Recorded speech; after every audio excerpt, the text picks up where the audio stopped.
Welcome, everybody. We're really lucky that along with me, we have two folks from NEC that are going to chat with us. We have Suzanne Hegland, who is the Fulbright Program Advisor and the Director of the Writing Center at NEC, as well as Theodora Nestorova, who is a former Fulbrighter and a current graduate student at NEC. And so our plan today is to talk about what the process is like for Fulbright and how that might be different for current NEC students and also NEC alumni. We have a mix kind of both populations in the seminar here today.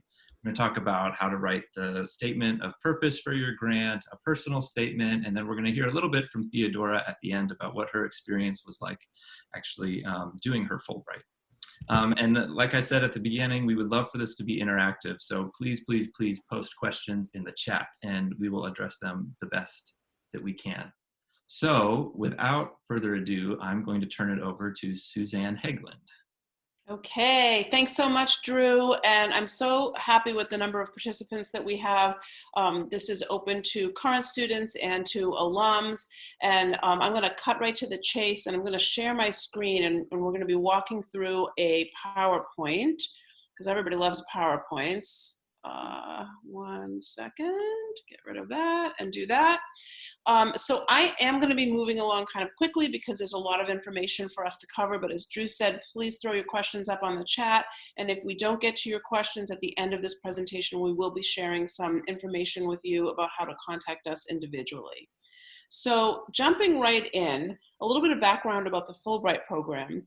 It was founded right after the end of World War II in 1946, and it was created as a US government-sponsored international exchange program with the mission, most importantly, of fostering understanding between nations and advancing cross-cultural communication. And the reason I'm telling you that is because that underlies all of the grants that they're giving. So as we get more deeply into this and talk about how you frame your projects, you always want to be keeping that in mind as the core mission for this particular grant. So who is eligible? As you'll see on the left-hand side, this program is open to graduating seniors, recent grads, grad students, early career professionals. The big thing I want to point out is because this is the US student portion of Fulbright that we're talking about today, it is only open to US citizens. And so if anybody happens to be on this who has a citizenship application pending, as long as it is approved prior to the application, you would be eligible to apply as well.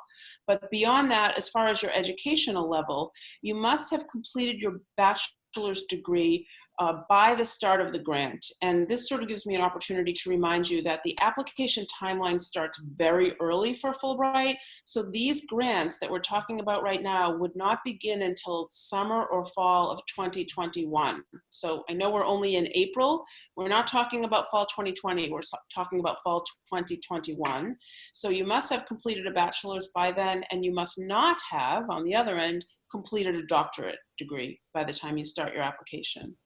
Beyond that, that last bullet which says country-specific requirements, that is exactly what it sounds like. Requirements for Fulbright vary very differently depending on which country you're applying to. And throughout this, you're going to hear me urge you to make yourself familiar with the Fulbright website, because not only does that provide a wealth of information and link you up to the actual application, you can click on the country that you're looking at to see what their requirements are. So it will be really important for you to become familiar with that. So I'm not going to go over all of these numbers. You can look at these at your leisure, and I'm also not going to be speaking about the English teaching assistantship because we have not ever had a student apply for that grant. All of our students have applied for the study research grant, and as you can see, they offer more than 950 of those each year. Basically, Fulbright's cute little charming tagline about this grant is that it's a build your own adventure, which is so fun, although we like guidelines for our adventures too. The reason they call it this is because these grants and these proposals can take a number of different forms. So you might be proposing an independent study, completely independent. You might be looking at conducting independent research while taking classes as a non-degree student at a foreign university, or you might even be directly enrolled in a graduate degree program abroad. all of this will vary depending, as I said, on the country that you're applying to and the grant that you're envisioning. So how much money do they give you? Probably you all wanted me to start with that, but I held that off to make sure you're paying attention. Look closely at this slide. You will see there's no dollar amount listed. And the reason for that is because the grant will vary, again, by the country. Basically, what you can bank on, if you get this grant, they're going to give you round trip airfare. They're going to give you a very fair monthly stipend based on the expenses of the country in which you're living. They're going to give you your health insurance, and then you'll see the bullet lists of other possible benefits depending on where you're applying and what you're applying for. I will say that in my experience, I've been working with Fulbright for about 10 years with NEC students, and the students who have won this grant have found the monthly stipend to be quite generous, and they've often been able to stretch it so that they're in the country even longer than the 9 to 12 months. Finally, very briefly, I'll point you to the right side of that slide, which shows you some post-grant benefits, and I'll just sum that up by saying, if you win this award once a Fulbrighter, always a Fulbrighter. And Theodora will talk a little bit about what that means. So again, quickly moving through these, this is a list of the application components. And I will say that this list makes it look like, oh, 1, 2, 3, 4, 5, check the box and you're done. It's a little bit more unwieldy than that. I'm not going to go through all of this other than to point out a few things I want to emphasize. Beginning with number 2, the essays. Take a quick look at that. You'll see there are 2 essays, study of grant purpose, 2 pages, personal statement, 1 page. Yes, it's single-spaced, but no, that does not give you a lot of time to explain what you want to do. And so what that means is you really need to begin this process early, because literally every word is going to count, and you will be going through multiple drafts in order to get this right. Should you choose to apply through NEC affiliation, you'll be working with Drew on the grant purpose, and you'll be working with me on the personal statement. I'm only going to say a little bit about that here because we have so much to get through, but basically you want to think about the personal statement as a sort of a biography and narrative form. And this is your 1 page, roughly 500 words to convey your background, your personal motivation for applying to the program, and also really key, how this opportunity might fit into your future plans. So the other thing I want to point out on this slide is if you go down to number 5 and you look at that second bullet there that says arts. So the arts grant program is a subset of the research program. If you are applying as an artist, and I would say the vast majority of our students are applying as artists, although some are applying as research, they're doing a non-performance-based research program. Again, the majority of our students apply in the arts. That hyperlink under there, supplementary materials, it is, yes, supplementary materials, but it's also key materials. What they're generally referring to there is a video upload that you'll be providing, and the repertoire for your instrument will vary depending on the program that you are shaping for this grant. But this is definitely not tick the box, get the supplementary materials in at the end. You want to be looking at what the supplementary materials are and planning those out really as soon as next month. Because what we have found is that while the essays, the grant statement, the personal statement are very important, in some cases, depending on the screening committee, some screening committee members will not even look at those essays if they feel that the musicianship is not up to what they consider the appropriate level for a Fulbright, based on whether you're an undergraduate or a graduate student. So this is definitely not an afterthought. Supplementary materials are very, very important. So how do they decide who's going to get this great grant? A lot to go over here. I'm not going to cover all of it, but I want to show you that there's a reason that they have quality and feasibility of the proposal as the first bullet, not academic or professional record. The reason for that is, unlike what you might think when you hear about Fulbright being such a prestigious degree, they're not expecting you to have a 4.0. They're not expecting you to graduate in the top 5 of your class. Yes, you need to have a strong record, but what they're first and foremost looking at is the quality, the intellectual rigor of your proposal, and as important, the feasibility of the proposal. Drew will talk more about this, but what we often see is fantastic grand schemes that sound fantastic, but could never be completed within 9 months and could not be completed with the resources that the student has. So quality and feasibility of the proposal are very important, as is the extent to which the proposal fulfills the program goals. So all of these things count, but you definitely want to keep in mind those. Especially, I also want to point out number 1, 2, 3, 4, language preparation. That will also vary by country. So some countries will require conversational fluency, some countries will not. Some countries you can get by just with English. Again, this varies very much by where you're applying to. Here's the timeline. You'll see there October 13th in red. That's the national deadline. You must upload your application by 5 p.m. The application just went live on March 31st. So when you go to that Fulbright website, there will be a link for you where you can sign up and get into the live application and actually look at all of the components. And there are definitely more than the 5 components that they listed on that other slide. So the application is open now, is due on October 13th. And I just want to quickly explain to you that the application has a 2-step process. So first, the US screening committee will look at applications and they will notify semifinalists. In my experience, it's usually around Thanksgiving. So if you get that great news in Thanksgiving that you've made it through the first round, definitely cause for celebration, but don't start the parade yet, because unfortunately we have had students who've been semifinalists and then have not made it past the second round, which is when the applications are screened by the host country. And that takes, as you can see, a good 5 months. So those students, if you are lucky enough to win that award, you're probably going to be hearing in May. And then, as I said, your project will start usually in August, July, August, September, sometime around there. It generally, even if you're not matriculated, it generally corresponds to the academic calendar of the country to which you're applying. This slide here shows you the NEC application process. So I want to quickly explain that there are 2 ways to apply for a Fulbright.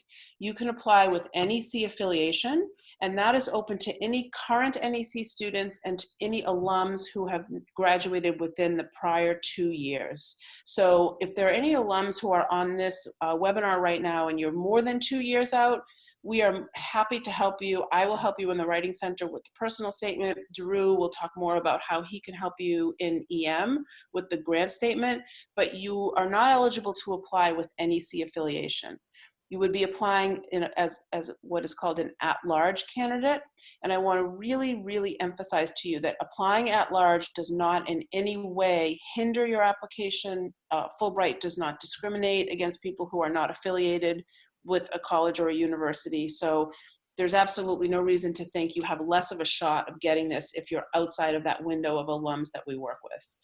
However, if you are applying with our affiliation, you need to be very fluent with what this calendar is, because we have very hard and fast deadlines, all of them sort of building up to an interview that you will be held with our Fulbright committee here on campus in September. So take a look at this. We'll also be providing a handout which gives you more details about exactly who you see and when you see and how many times you meet with us. But all of this is culminating in a campus interview in which the Fulbright committee, the NEC Fulbright committee, will decide whether or not they want to endorse your project. So Drew and I work to make sure your project is in the best possible shape it can be when you go to that committee interview. But the beauty of a committee is you will have usually 3 to 5 different faculty looking at your application, and they might have some more tips for you. And as we all know, the more eyes, the better. And so they'll give you some tips. You'll sort of fine tune your application, and then the committee as a whole will decide whether or not to endorse you. So I don't want to get any more in the weeds on that, but that's sort of how the process works if you are applying through NEC. So these last two slides are just sort of contact information. Again, get on that Fulbright Online website. They have a whole cache of webinars that are really, really helpful. They've pre-recorded webinars that answer lots of questions. They have some very good ones in the arts. One thing I neglected to mention that will come as very good news is that Fulbright is actively soliciting applicants in the arts. For the past 3 years, they have emailed, I've had emails directly from them saying, please send us applicants. So they want applicants. That is fantastic. They're wanting, the host countries are wanting students in the performing arts and the creative arts. So that doesn't guarantee you'll get the grant, but it tells you that they're definitely looking for people like you. So please familiarize yourself with these websites, get on their socials, and listed here is our contact information. For myself and for Drew, those links take you directly to a scheduling calendar, so you can schedule some time with us.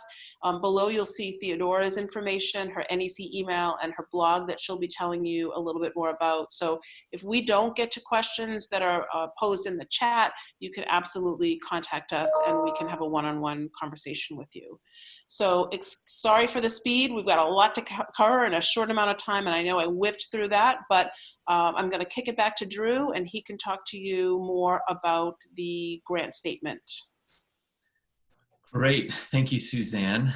Just a reminder to everybody to post your questions in the chat, and we'll try to cover them as we go, and we have some time saved at the end to cover them too, so you should feel free to post them as they come up.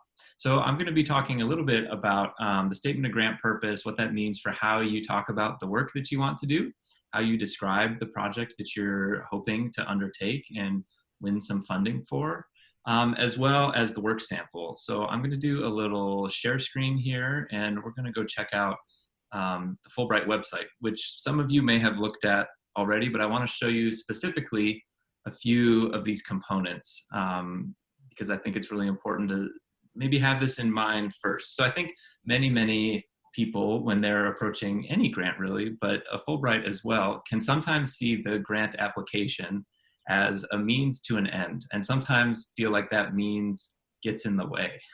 And what I mean by that is there's something that you really want to do, and you know that you can get from point A to point B because you know yourself and you have a level of confidence and you know that you can do this thing. But the grant application sometimes represents a bunch of hoops that we feel like we have to jump through in order to bring that thing to life. And I would like to encourage a reframe of that way of thinking, where we could actually think about the grant application as a way to refine your ideas and to elevate your project to a level where it's not only feasible, but it's viable in the long term. And so just encourage you to keep in mind as we start looking into all the nitty-gritties of what you're supposed to include kind of in your statement of grant purpose, that you think of that as a tool to help you and not as a barrier to entry, even though it's sometimes a little bit of both, but try to take the positive reframe. So also wanted to point out the difference, there's a scholar program and a student program. So on this first page, I have the scholar program. There's different requirements for these than there are for the student program. And so just want to make sure that whichever program you're interested in, that you're on the right page so that there's no backpedaling later. So in the student program here, we'll check out the statement of grant purpose. You can see this is a ton of material as I quickly scroll. Some of you may have looked through this already. My advice for this is to start with an outline. And by outline, I don't mean the boring way that you were taught to outline in English class maybe, but that you take each question and you provide 3 bullets that are really, really short, shorter than 1 sentence each, before you just start writing big, long narratives that are eventually going to turn into the application.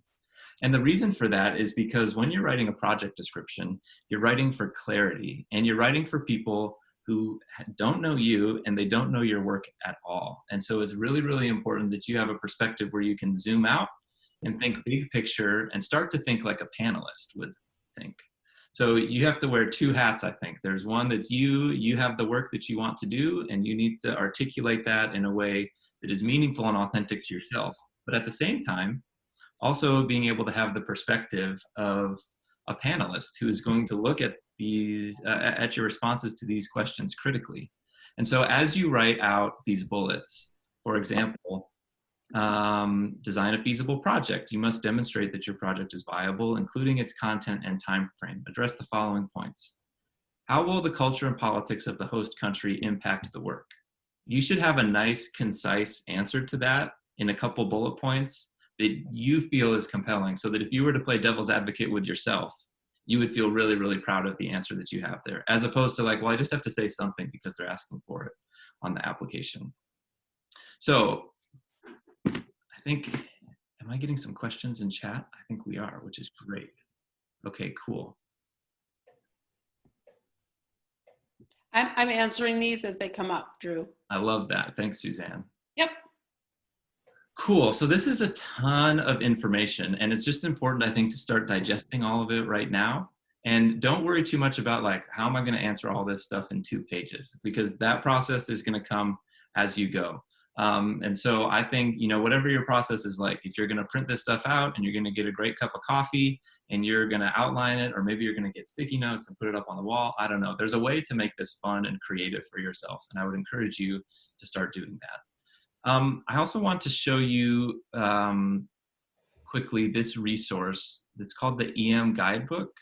In the Entrepreneurship program, we have a ton of PDFs as I'm scrolling through here. They're up on the website for free. Everything from like resumes to how to write a budget. There's one on grant writing, and I wanted to point out to you this handout here called Wordsmithing. And this is a really, really important process that I actually love doing this work with students and alumni in your own grant applications, and so I can help you with this. But the process of, you know, the first draft that you write and the second draft and the third draft probably aren't going to be the drafts that you submit, but they are just as important for your process as the draft that you will submit. And so a lot of times you have to get that draft one out of the way because it's all inside of you and you have to get it out on paper before you're going to get to the version that you feel good about getting to the committee. So on your own time, you could check this out, but this is kind of a real response to this question. This question didn't come from the Fulbright specifically, but it's a common question on grant applications, which is to describe the project you wish to undertake. And this first paragraph, just the first paragraph response of the question, but it gives you an idea of like what draft 1 looked like all the way down to draft 4 that is much, much more clear to somebody who doesn't know the applicant and has no idea what type of work the applicant's interested in. I like to say the committee only knows what you tell them.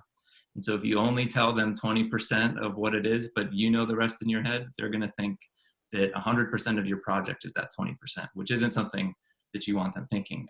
So anyways, you can check out this kind of wordsmithing sample on your own. And again, I'm happy to work with you individually on this if we were to schedule an advising appointment.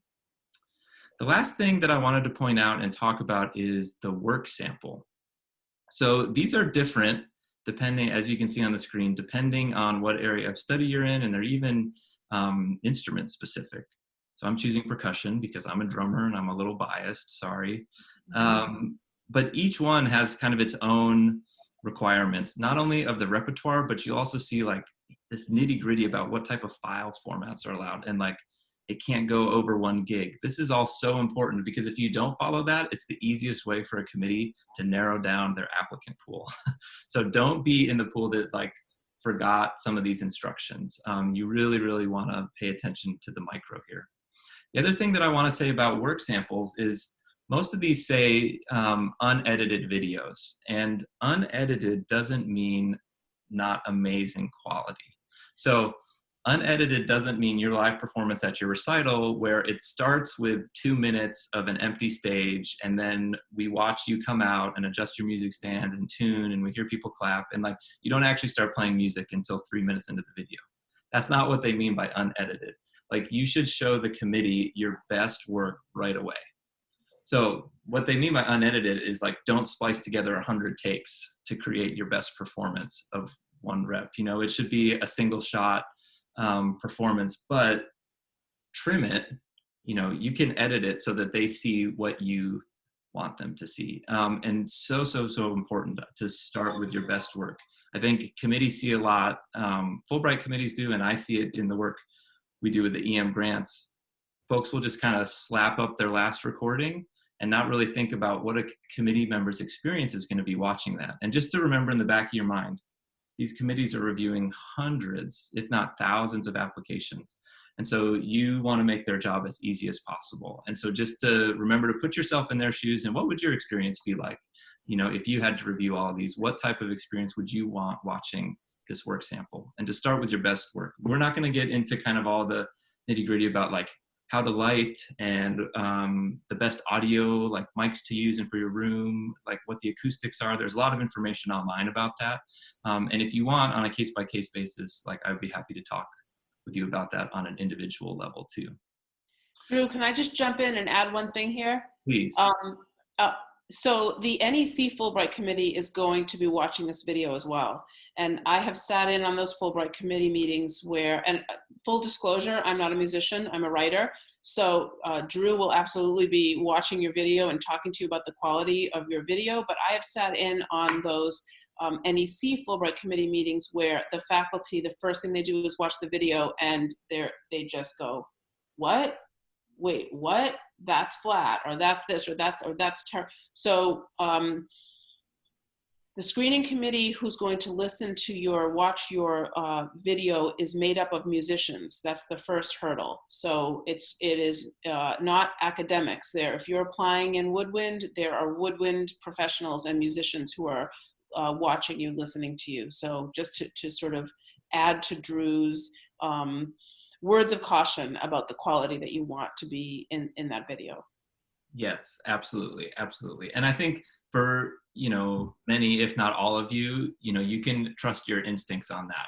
If you're, you know, an NEC alum, you got it. You know, you came to NEC, you have good instincts for this already. And the students, you have it too. And if you don't, you will by the time you graduate, where you can really trust your instincts on that. But be sure to listen from a producer standpoint and not, you know, the musician standpoint where you're so close to it and you're like, yeah, I think this is good. You really got to try to zoom out and pretend you're a producer in a booth or somebody that's listening with fresh eyes and ears. And speaking of fresh eyes and ears, the last point that I wanted to make is that because you're writing a statement of grant purpose for people that don't know you or your work, it's really, really important to get drafts of that in front of people who have no idea what it is you want to do for your Fulbright. And so I'm happy to help you with that, but eventually we would get to a point in working together where I will already have a pretty good understanding of what it is you want to do because I've seen drafts of your proposal and we've talked about it a lot. But it's equally important for you to find some people that you haven't talked to this about and to show them drafts of your application, and you'll learn so much from doing that. Ask if somebody has 10 minutes free and see what sort of questions they have when they read your application. You know, if they have a question or if something's unclear to them, it's probably gonna be unclear to a committee as well. A first step though, like I said, I'm happy to work with you on an individual basis and you can schedule an appointment online from the EM website. Okay, so that wraps it up for me. At this point, I'm gonna stop sharing my screen and we're gonna turn it over to Theodora, who's gonna share about her Fulbright experience. Was it last year, Theodora? Yep, last year. Great, last year. So it's fresh, which is wonderful. Okay, so Theodora, it's all yours. Hi, everybody. So I'm here to talk about my journey, my Fulbright journey, basically from application to completion, to kind of serve as a case study or give you a better idea of what it would look like from a student perspective. So I completed my bachelor's at Oberlin last year, and then I won a Fulbright study research grant. So it was a student grant to study in Vienna, Austria. And while I was there, my project was focused on, it was a research project that was focused on looking into the different voice teaching methodologies. I'm a classical singer. So voice teaching methodologies between Austria and the United States. In particular, I've always been interested in that, but also the study aspect, I like to kind of distinguish between the slash, because it's study/research. And so my project had both aspects. The study aspect was for me to, I was enrolled in the lead and oratorio program, the master's program at the Conservatory in Vienna, the Universität für Musik und Darstellende Kunst Wien. So for me, this was the best of both worlds. I mean, that's what I imagined going into this project. But talking about the application from the beginning, one thing that really struck me was that at the very forefront, I mean, it feels like I've been living with Fulbright forever, because I did have, a Fulbright grant for 1 year, but I really started the process a year prior to the Fulbright, start date itself. So one thing that I'd really like to emphasize is, starting early. I mean, you've heard that. Not only for the rigorous application process itself, but also for the rigor of really honing down and envisioning what is starting from up here, kind of broad space project goals, dreams, and really honing it down to something that is specific and is feasible. And is something that really, I think the Fulbright Committee, from my whole experience, have told me it's really something that they want to see be successful, just as much as you can be successful. Really, something that is able to happen. So for me, I was lucky enough to. My family's originally Bulgarian, so every time we travel to Europe, we stop on a country along the way. And my junior year of my bachelor's, we were over in Europe, and I was in Austria, actually.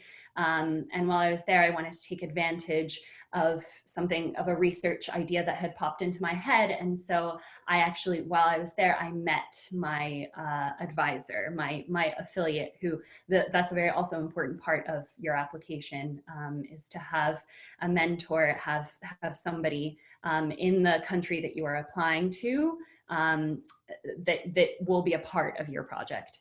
So I met my advisor, I went to the school, and I got to work with them. And really that's what formed the early stages of my application. And from there, I came back to the US, and I was like, how do I hone this down? And how do I make this broad idea that I have in my head on sticky notes into, a draft? And I was recently looking through my files, and I found that I had written like 12 drafts of my personal statement by the end of it, and 16 of my grant proposal. And to me, in the process of doing that, it was draft after draft, working with my advisors and my mentors on really making sure that I knew what I wanted, what I had in my head could be put down on paper, what I had in my repertoire could be, I made the videos as well.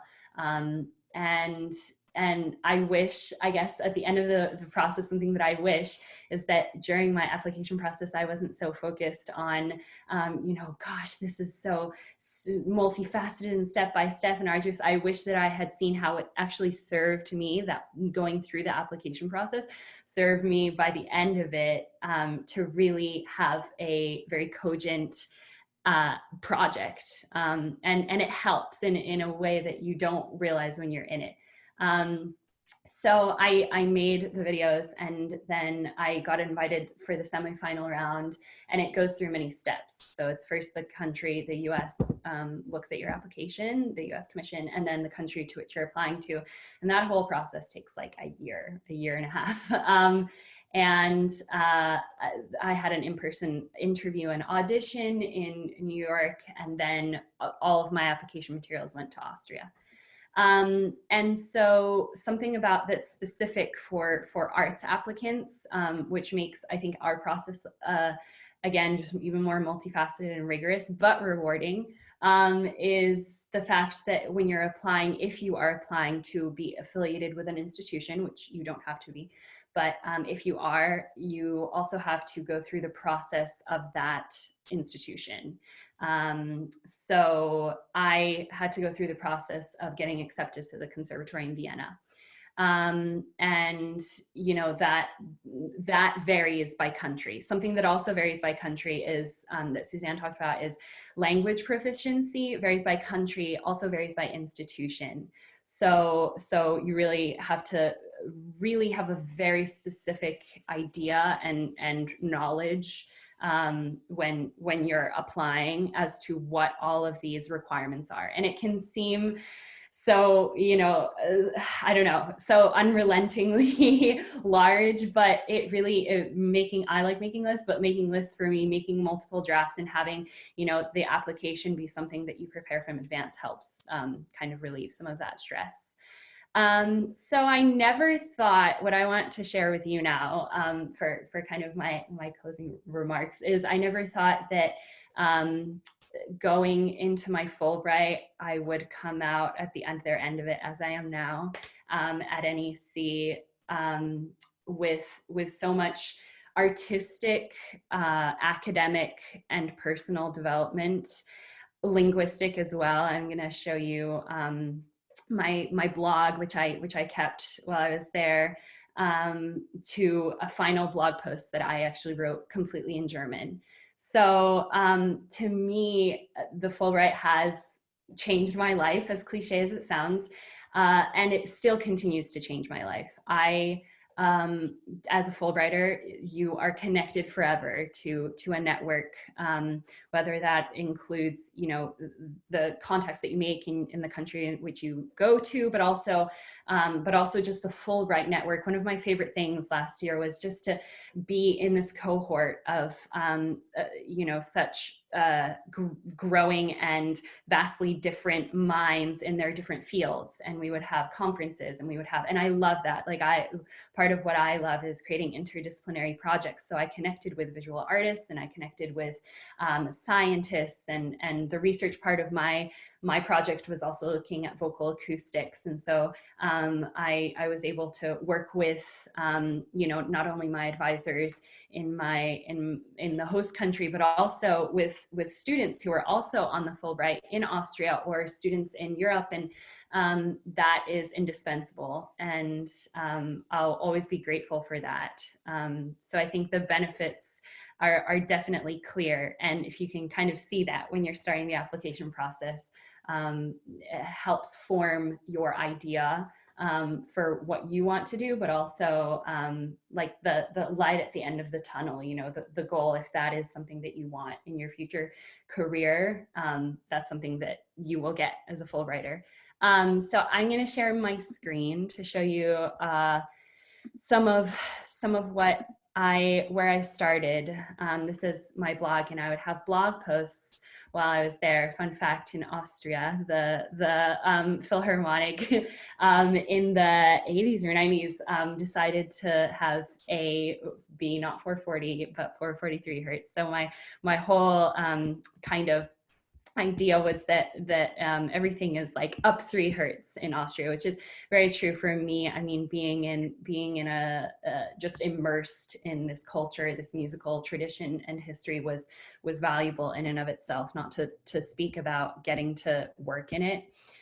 So I also got to travel at conferences and performances at many different places and attend, cultural events that are integral to the country itself. And I really got to live. I mean, I lived and breathed the Viennese, air. And then by the end of it, so this is, kind of middle. By the end of it, this is the blog post of at the Conservatory's international page, which they asked me to write a blog post about my experience there. And I said, I've been here for a year. I feel comfortable. I'm not fluent in German, and I want this to be my challenge to myself. And really, by the end of it, wasn't a challenge.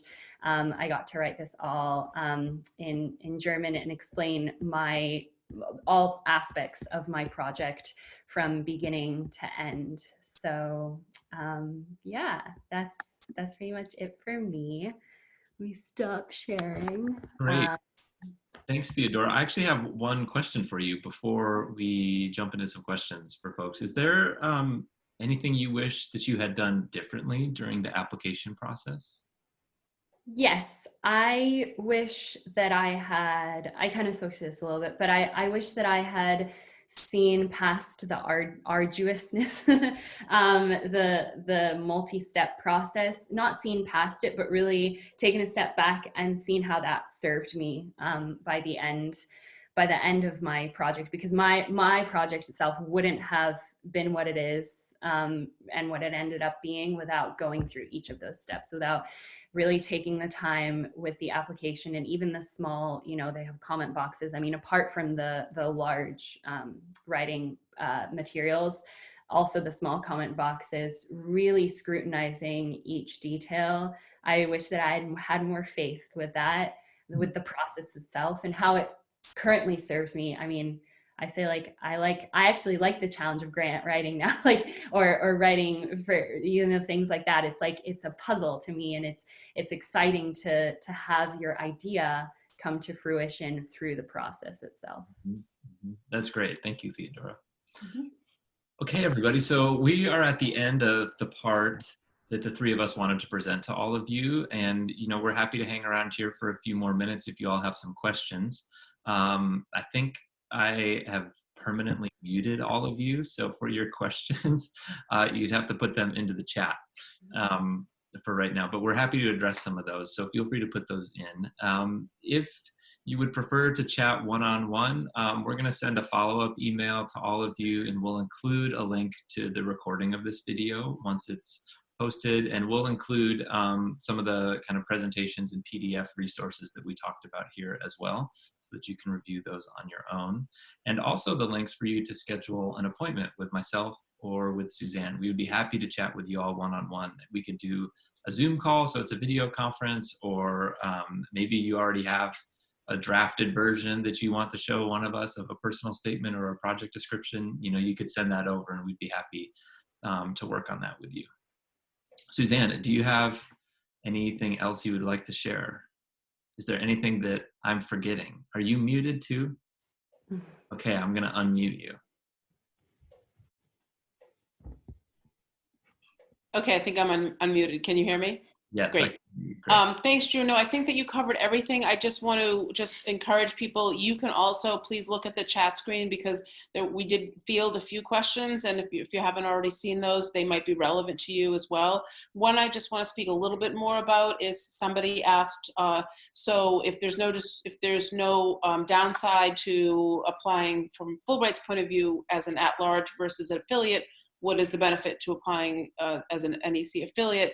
And I want to just expand on my answer to that. The benefit is that you're getting coaching all the way through. So you're getting coaching from me on the personal statement, from Drew on the grant statement, but even more important, you're getting that Fulbright Committee's eyes. As Drew said, it's so important to have fresh eyes on your projects. So that is the major benefit. It is not that you're in a different category when Fulbright looks at your application. It's the support that you're getting through the process. And so we will give that to people who are outside of the 2-year window for alums, because we provide that service to alums in the Writing Center and in EM. But unfortunately, you would not then be eligible to be interviewed by the Fulbright Committee and get that extra, usually 3 to 5 faculty members who are also looking at your application. So I think that's probably the question that was most relevant to people. And the other thing I wanted to slightly expand on is time in country, because one person did say, I'm living abroad. I'm a US citizen, but I'm living abroad.